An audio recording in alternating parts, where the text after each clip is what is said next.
Bien, vamos entonces a continuar. Se cayó la sección anterior.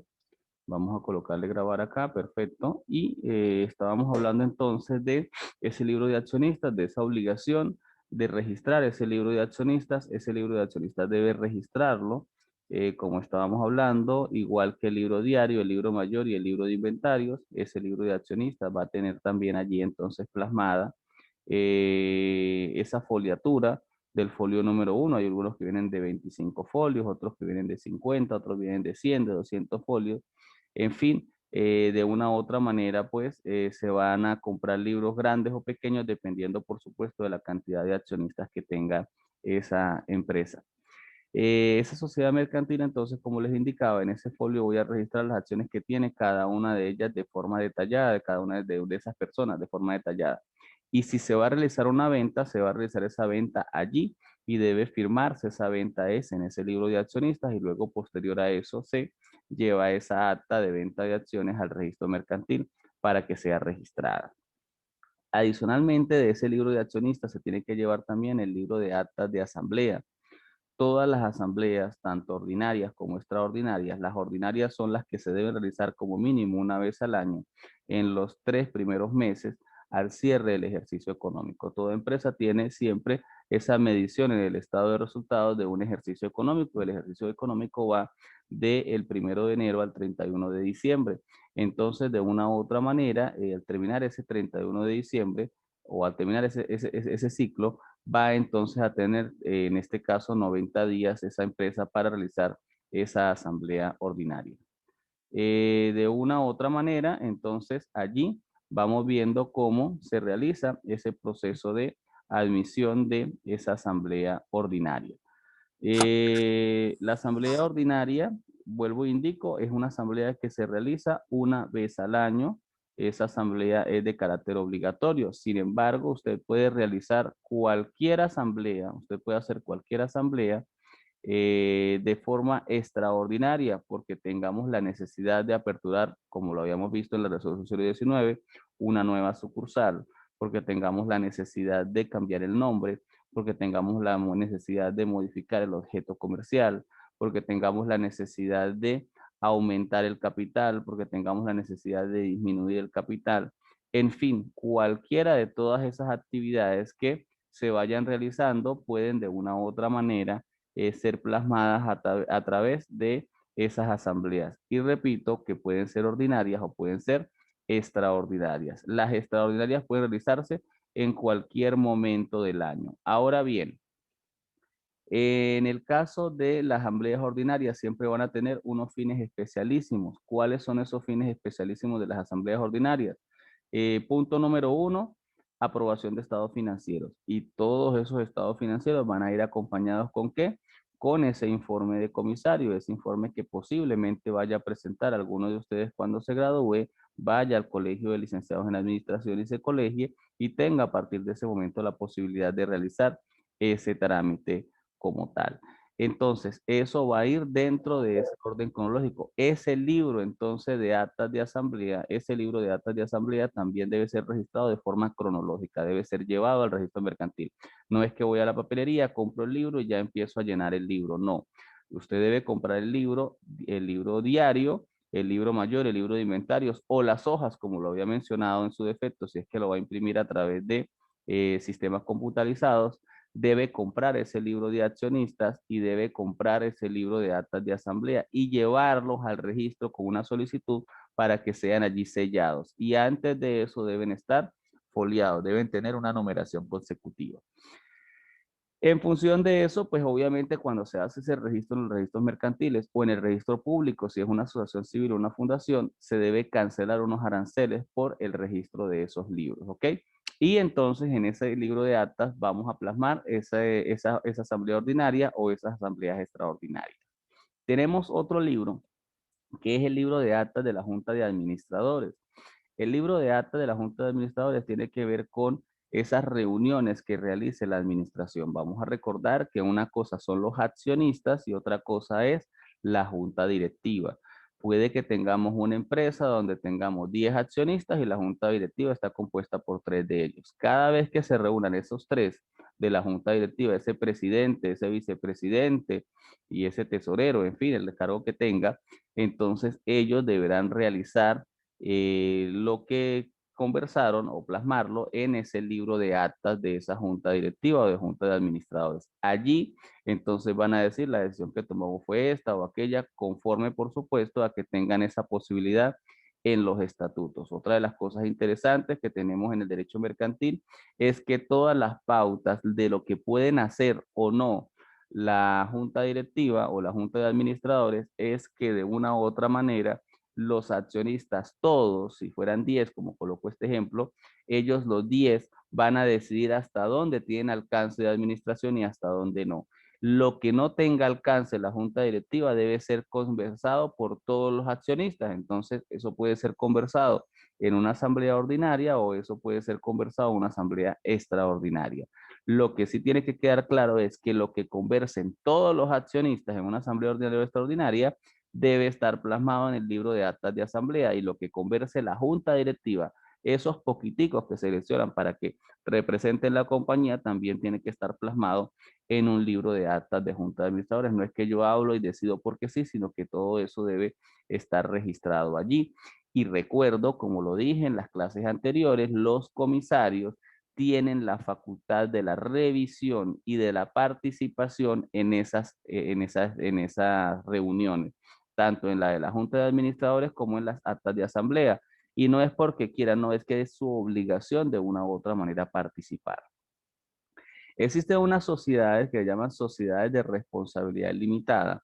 Empezamos ya entonces a ver que esas sociedades de responsabilidad limitada, la palabra lo indica, responsabilidad limitada, ¿por qué? Porque van a tener primero un capital específico para su creación y segundo, no van a responder sino única y exclusivamente por el capital que esté registrado en los registros mercantiles, valga la redundancia. Entonces, de una u otra manera, esas sociedades, obviamente con esta situación de la inflación, estábamos hablando de 500.000 bolívares y esos 500.000 bolívares eran antes de cualquier situación que se había generado en 1955, cuando se crea el Código de Comercio. Ya en este momento estamos hablando que ese dinero pues equivale a 0,000 no sé qué bolívar, o sea que eso prácticamente es nada. Por esa razón entonces no se permiten los registros mercantiles hacer uso de ese tipo de sociedad mercantil. Entonces, las sociedades de responsabilidad limitada, sin embargo, quedaron algunas de ellas. Unas de las sociedades que quedaron fueron esas que tenían que ver con casas de empeño, con joyería, donde de una u otra manera, pues no interesaba que me fueran a demandar por cualquiera de las negociaciones que se realizara, o si me demandaban de una u otra manera, pues esa información que estaba plasmada en el registro mercantil sobre ese capital era un capital ínfimo, un capital mínimo y no tenía ninguna repercusión.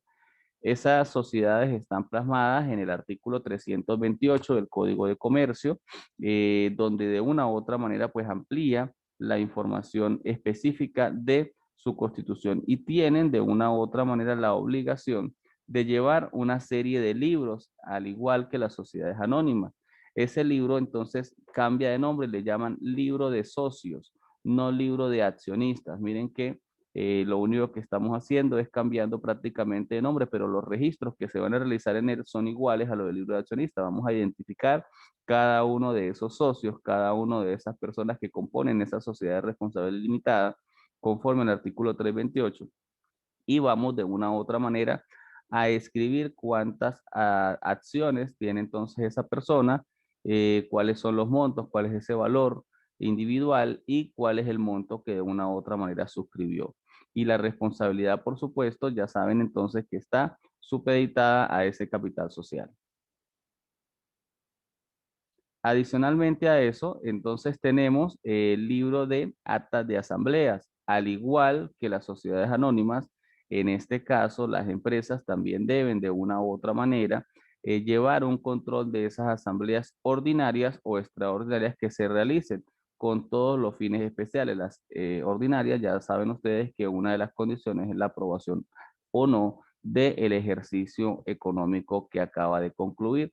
Entonces, adicionalmente de eso, va a hacer rendición de cuentas de esa junta directiva de las actividades que se realizaron y también entonces es obligatorio llevar un libro de actas de administración, o sea que toda la junta, la sociedad de responsabilidad limitada también tiene la obligación de tener una junta directiva. Entonces, todo lo que se trate en esa junta directiva debe también ser plasmado en ese libro de actas de administración. Si vemos que más o menos son los mismos libros los que deben de llevar, en este caso, dos tipos de sociedades que estamos identificando que sí se componen o forman parte de lo que es el derecho mercantil. Tenemos otra serie de libros. Recordemos cuando estábamos hablando en los primeros temas que existían corredores, que eran corredores de seguro, corredores de bolsa, corredores de valores. Estábamos hablando de agentes, estábamos hablando de distintas personas que también forman parte de el derecho mercantil, que también participan, y no son necesariamente los comerciantes, los accionistas o los socios, dependiendo de la figura o el propietario del fondo de comercio o de la firma personal, sino que son distintas personas que participan. En este caso, por lo menos cuando son empresas de bolsas de valores, entonces de una u otra manera deben dar cumplimiento a un libro de actas especialísimo que está establecido en el artículo 59 del Código de Comercio. ¿Quiénes son esas bolsas de valores? Esas bolsas de valores son de una u otra manera esas instituciones donde de una u otra forma se venden acciones de distintas organizaciones empresariales. Nosotros en Venezuela tenemos la posibilidad de participar en el mercado financiero a través de la Bolsa de Valores de Caracas. Y ese artículo 59 entonces refiere a esa apertura que debe realizarse de forma diaria también sobre la jornada o la apertura de ese momento. Pues recuerde que la Bolsa de Valores no trabaja todos los días, va a trabajar de lunes a viernes, únicamente los días que no sean feriados, entonces tiene una hora de apertura y una hora de cierre. Esa hora de apertura y esa hora de cierre es lo que va a permitir de una u otra manera ese proceso de intercambio económico de acciones en donde no participan de forma directa las empresas, vamos a recordar eso, sino que lo hacen a través de corredores de bolsa. Eso de una u otra forma es algo que debemos tener claro, pero ahí estamos hablando de la bolsa de valores en sí, la institución en sí. Nosotros para poder participar lo vamos a hacer, como les estoy mencionando, a través de esos corredores de bolsa. Entonces, esos corredores de bolsa también tienen la obligación de llevar una serie de registros, de anotar de una u otra manera todas las operaciones que se realicen a través de su mediación y obviamente debe colocar una breve indicación del objeto y de las condiciones esenciales. Eso de una u otra manera debe ser foliado, debe ser firmado conforme al artículo 33 del Código de Comercio. Esa más o menos también es una de las obligaciones. O sea que esas personas, aparte de llevar el libro diario, el libro mayor y el libro de inventarios, debe llevar un libro especialísimo, que es un libro dependiendo de ese objeto, igual como estamos mencionando con el tema de la bolsa de valores. Esos corredores de bolsa entonces van a llevar esos registros que aparecen allí en ese punto 5, el registro de órdenes, el registro de operaciones, el registro diario y el registro mayor. De cada una de esas operaciones, de cada uno de esos títulos de valores que de una u otra manera se estén comercializando en ese momento. Tenemos allí otra serie de instituciones. Vamos a recordar esos venduteros, ¿sí? Vamos a recordar entonces que ellos también están obligados a el cumplimiento del artículo 84. Esos venduteros los habíamos identificado inicialmente cuando estábamos revisando esos primeros temas, cuando hablábamos de los agentes, quiénes son los que lo componen. Ellos entonces deben llevar, conforme el artículo 84, un libro de entradas, un libro de salidas, un libro de cuentas corrientes. En el primer libro van a sentar todas las órdenes de forma rigurosa de las fechas de las mercancías y los objetos que reciben con la expresión de las circunstancias, cantidad, peso, medida, bultos, las marcas, las señales, los nombres o apellidos de las personas que les han entregado esa información a ser vendidas y su precio. En el segundo libro, que es el libro de salida, van a anotar específicamente los objetos vendidos, el orden, a qué cuenta, a qué persona se le ha vendido, cuál fue su comprador, cuál fue su precio. Y en el libro de cuentas corrientes van a llevar cada una de las referencias de las entradas y las salidas de esos libros. Eso no es que lo hago porque sí, sino que eso debe estar conforme a ese artículo 84 del Código de Comercio. Entonces veamos que cada una de esas figuras que participan dentro del derecho mercantil tienen la necesidad de presentación de libros especialísimos. Ojo, estos libros que estamos hablando, por lo menos en el caso de los venduteros, cuando hablamos del libro de entradas, libros de salidas, el libro de cuentas corrientes, son aparte del libro diario, del libro mayor y del libro de inventarios. O sea que son las disposiciones generalísimas para todas las empresas, pero dependiendo del objeto van a tener que llevar unos libros especiales. Y eso sin decir que adicional tienen que llevar los tributarios que mencioné hace rato, que es el libro de compras y el libro de ventas. Esos son obligatorias y también el cumplimiento del 177 del Reglamento de Impuestos sobre la Renta que tiene que ver con el libro de entradas y salidas, que pareciera igual a lo que dice el artículo 84 en este caso, pero que obviamente el del reglamento tiene unas disposiciones mucho más puntuales de que debe ser llevado en unidades y debe ser llevado en bolívares. Entonces, mire que son formatos completamente distintos. Tenemos entonces esos libros ya especiales que están allí, que son los que le he venido mencionando, esos libros que están en leyes especiales, sobre todo de carácter tributario, y tiene que ver con el libro de compras, que está plasmado en el reglamento de la ley de impuesto al valor agregado, en su artículo 70, el libro de ventas también está en ese mismo artículo. Hay un libro interesante que es el libro de ajuste por inflación fiscal, tiene que ver con la ley de impuestos sobre la renta, así como el 177, que es el de entradas y salidas de inventario. El 178 habla de ese ajuste por inflación fiscal. Recordemos hace un rato cuando le hablaba de valores históricos. Tenemos entonces, por ejemplo, una máquina que fue comprada el día de hoy, 9 de marzo del año 2021, y esa máquina me costó 500.000 bolívares. Ojo, dentro de 3 años, ya esos 500.000 bolívares no van a representar nada. Entonces tenemos que tener claro que los 500.000 bolívares fue el valor de adquisición y va a ser el valor histórico. El reajuste por inflación es medir desde el día de hoy hasta el día dentro de 3 años cuál es el valor real de esa maquinaria. Ya no son 500.000 bolívares, sino será un valor completamente diferente. Entonces, a eso se refiere el tema de reexpresión. Esos asientos y esos cálculos matemáticos que se van a realizar para darle ese nuevo valor o esa indexación que se va a realizar sobre ese activo formará parte entonces de una realidad que deben realizar todos los comerciantes.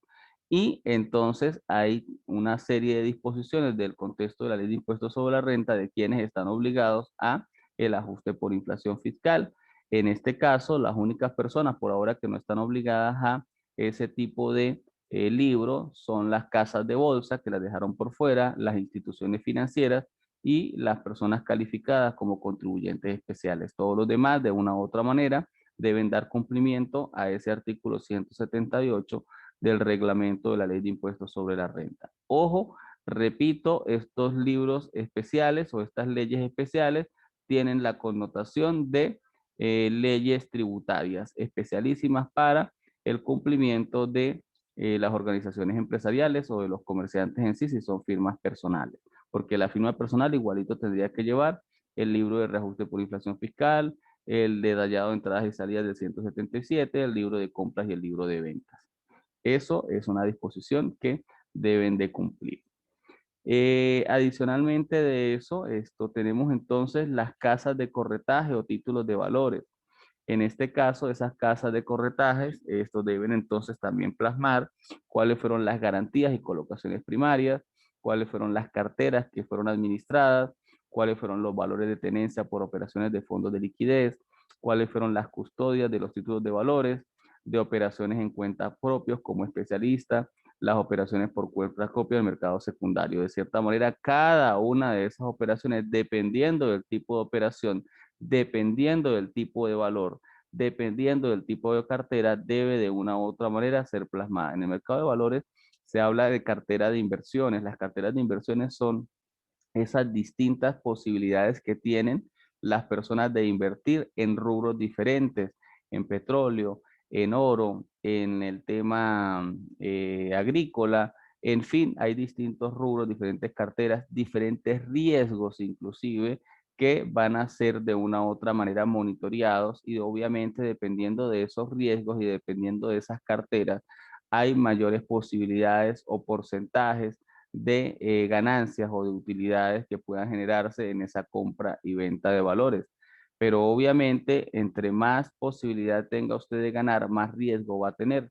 ¿Qué es lo que se busca? Que todos esos inversores realicen una diversificación de su cartera de inversiones en el cual tengan valores de alto riesgo, pero valores que no tengan mucho riesgo y que de una u otra manera siempre tengan una constante. Si usted va a ir a comprar acciones o va a comprar títulos que son emitidos por una empresa como Cervecería Polar, que es una empresa que ya tiene una cantidad de años, Farmatodo, que va a cumplir 100 años de constituida, Coca-Cola, obviamente una empresa internacional, pues obviamente eso tiene unos niveles de rentabilidad mucho más pequeños, pero casi que es una garantía tener la posibilidad de invertir en ese tipo de cartera. Ahora, si yo voy a colocar una inversión en una empresa, por ejemplo, desarrolladores de un software parecido al WhatsApp, parecido al Facebook, parecido a cualquiera de ellos en el tema por lo menos informático, eso va a generar que haya mayor posibilidad de rentabilidad,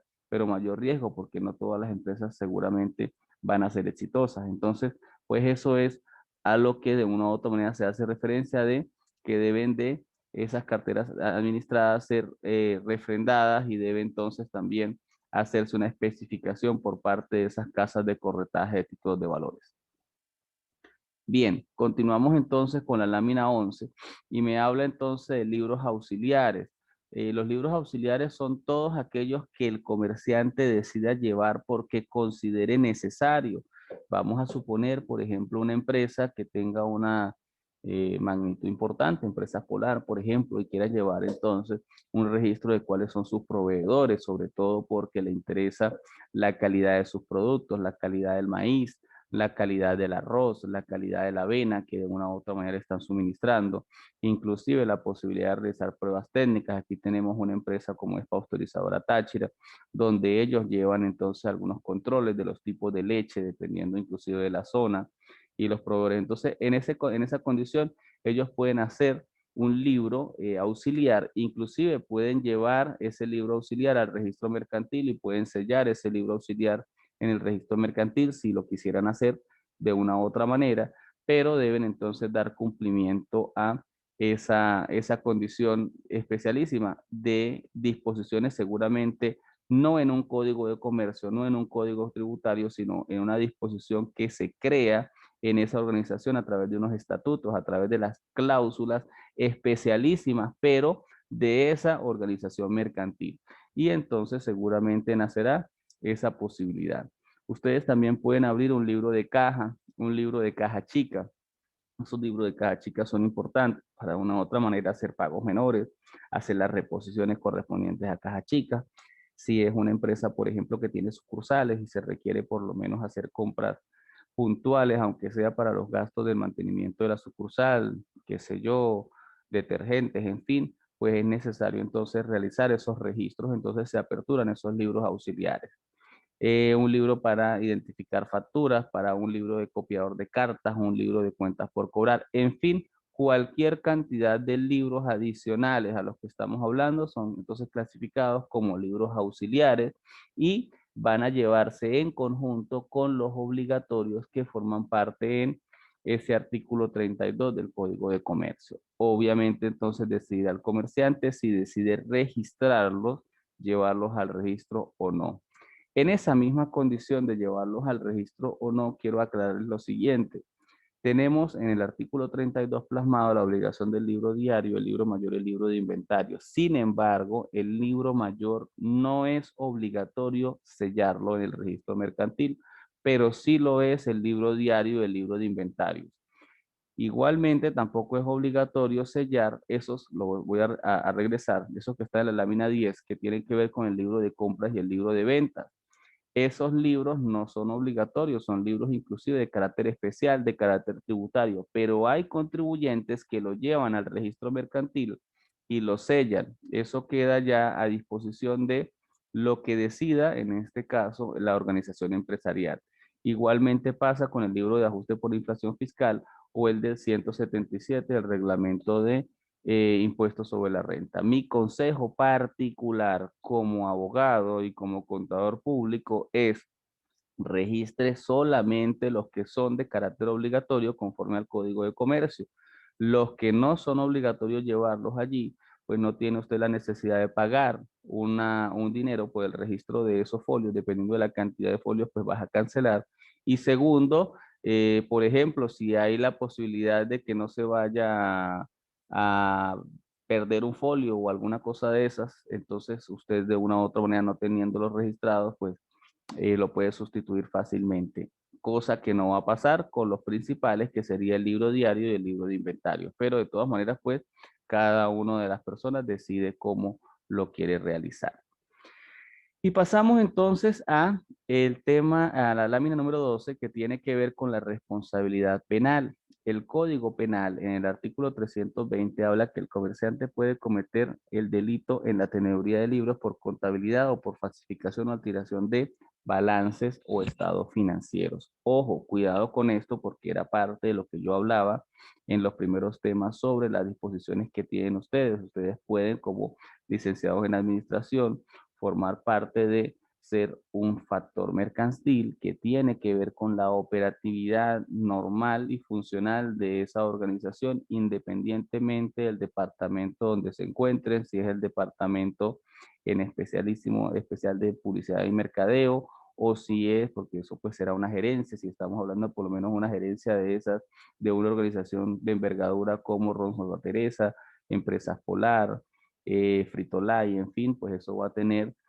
personal y presupuesto inclusive, y algunas de las condiciones generará alteraciones en algunas condiciones que tienen que ver con el contexto económico. En algunos casos, no solamente ustedes están limitados a eso, pueden trabajar en la gerencia general, por ejemplo, de cualquier organización, y tendrán entonces una serie de responsabilidades sobre los asientos que se realicen en esas operaciones, porque obviamente ustedes toman decisiones sobre la realidad económica y financiera de esa organización.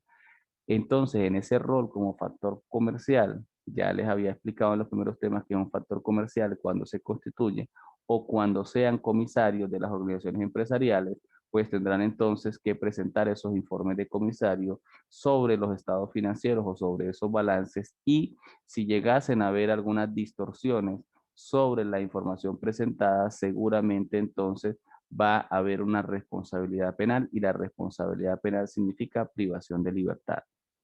Eso no es un juego.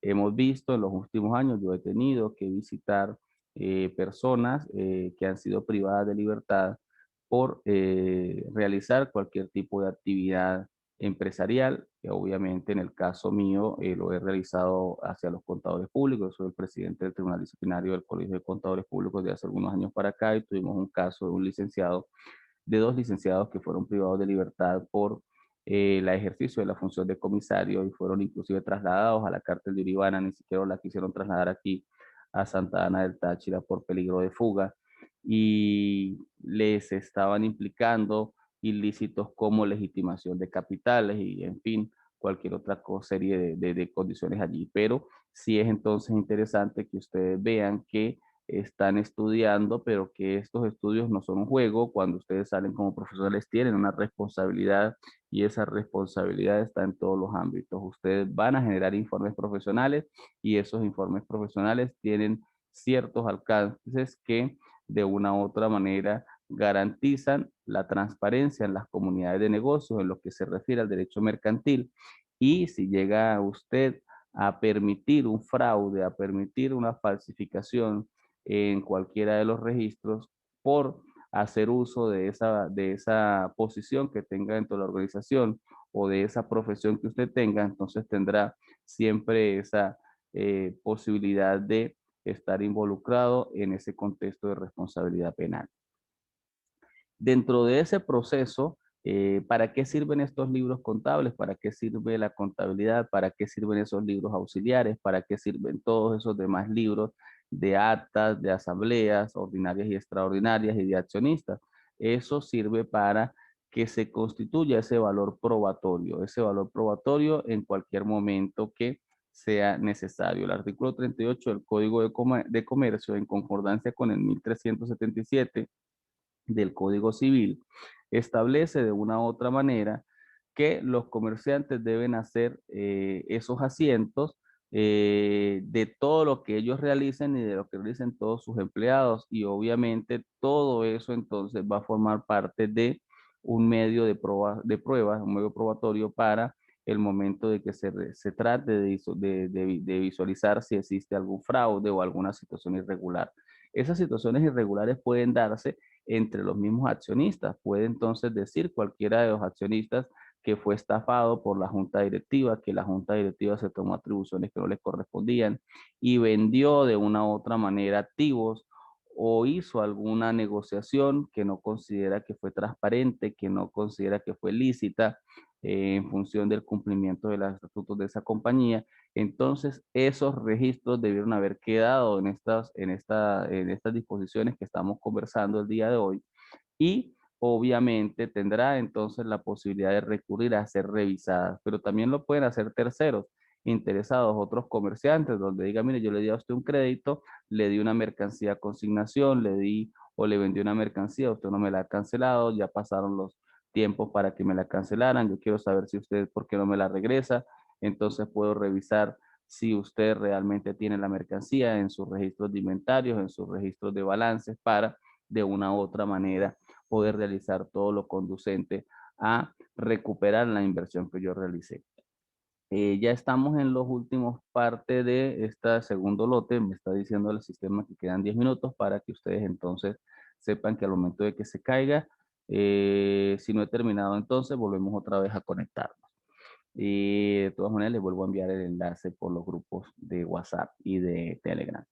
Dentro de ese contexto de valor probatorio, entonces, el principio de la indivisibilidad de la prueba significa entonces que yo podría con estos medios de los libros de carácter mercantil contrarrestar la verdad que pudiera presentarse. Sin embargo, habíamos hablado de que esos libros pueden presentar algunos secretos, algunas condiciones para el contexto comercial, pero en el caso de que sea necesario, un juez puede permitir entonces que se permita o que se inscriba allí, se solicite esa información. Sin embargo, quiero que ustedes estén claros en lo siguiente.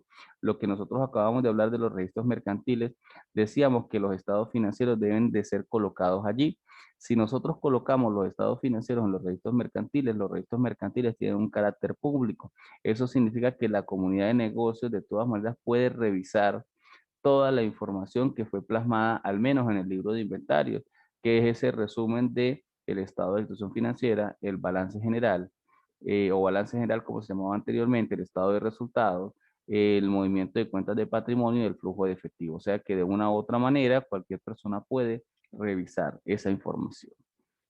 Continúa la lámina 14 diciendo que tienen valor probatorio los instrumentos privados plasmados, esto en el Código Civil, en el artículo 1355, 1363 al 1379 y en el Código de Procedimiento Civil, en el artículo 43 y siguientes, en donde toda esa información está siempre supeditada a la soberanía o la apreciación que tenga en este caso el juez que esté revisando la causa sobre la particularidad o el litigio o la controversia que se haya llevado. Vuelvo e insisto, esa controversia puede ser entre los mismos accionistas, puede ser inclusive entre un empleado y los accionistas para verificar obviamente si se le cancelaron sus utilidades, sus prestaciones sociales, cuánto se le canceló, en fin, y las indemnizaciones que correspondan en un momento determinado. O sea que miren cómo todo esto es lo que va a permitir entonces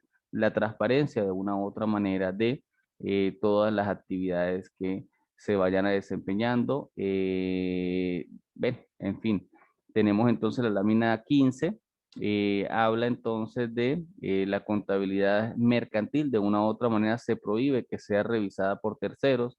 Sin embargo, volvemos, insistimos, tenemos la posibilidad de que realicen procedimientos de fiscalización.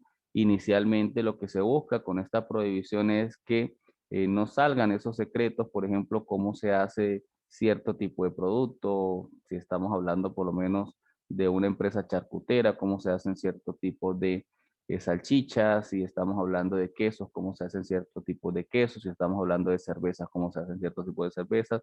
Y obviamente lo que buscan entonces es tratar de que se preserve ese derecho de autor, esa propiedad intelectual, esas condiciones que también son importantes garantizarlas y que son garantizadas inclusive en la Constitución Nacional.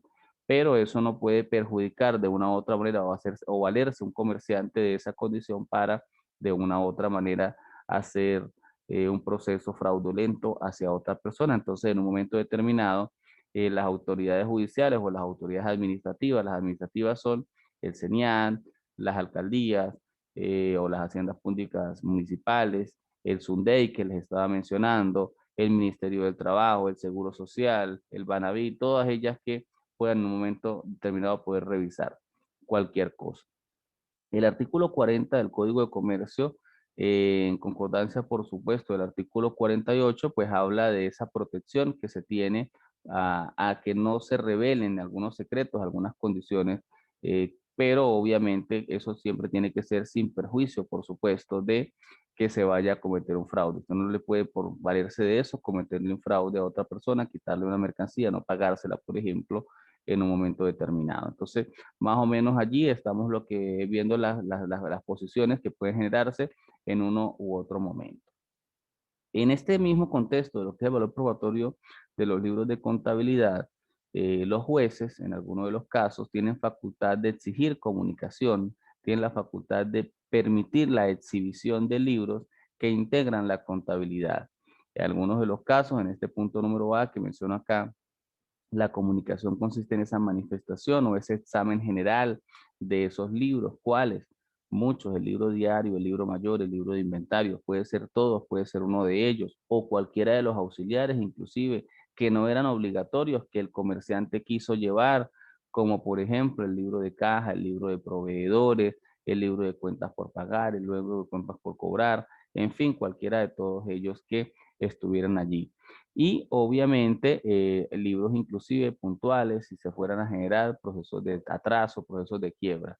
Entonces, de una u otra manera, esas son de las condiciones que puede tener la facultad un juez en un momento determinado de poder revisar. Esa exhibición puede ser de forma parcial o puede ser de forma general. Sin embargo, para poder que se dé cumplimiento a eso, de conformidad con el artículo 42 del Código de Comercio, se presenta que eso debe ser pedido a petición de parte interesada, por examen del juez asistido con expertos contables, que la prueba, en algunos casos hay que tener en cuenta que es muy probable que soliciten la presencia de esas personas que tenían que ver con la realidad empresarial, de ese factor mercantil, de ese contador público, en el caso de quien llevaba los registros contables en sí, pero también de ese comisario que puede ser cualquier licenciado en administración. Adicionalmente de eso, la prueba del libro debe ser útil para la causa que se ventila, debe dejarse constancia de una u otra manera de la actividad que se está realizando y debe haberse solicitado una experticia, una inspección correspondiente a la condición que se va a ventilar dentro de la causa. Adicionalmente de eso, pues ya les había mencionado que el CENIA tiene entonces también la posibilidad de comunicación administrativa conforme al artículo 128 al 133 del Código Orgánico Tributario de realizar cualquier tipo de fiscalización. En líneas generales, entonces, el día de hoy conversamos sobre lo que sería ese tema número 8, o sea que ya vamos en ese tema número 8. Voy entonces a empezar a planificar esa primera actividad acumulativa. Nos vemos entonces la clase del día de mañana, miércoles, Dios mediante, en la mañana. Recuerden que a primera hora, a las 7, tengo clase con la otra sección. Terminando entonces la clase, les voy avisando para iniciar con ustedes. De verdad, muy agradecido con ustedes por toda la participación de las personas, sobre todo a Elsie, a Darlene, a Sara, a Oriana, a María, Fernando, Carlos y Andrea que participaron el día de hoy. Que pasen entonces una feliz tarde todos. Feliz fin de tus actividades normales Entonces, pues nada, quedo atento a cualquier interrogante a través del grupo de Telegram. Cualquier duda que pueda generarse, la voy entonces a resolver por allí. Adicionalmente de eso, pues voy a tratar de colocarles estas dos secciones de clase en el grupo para que ustedes tengan la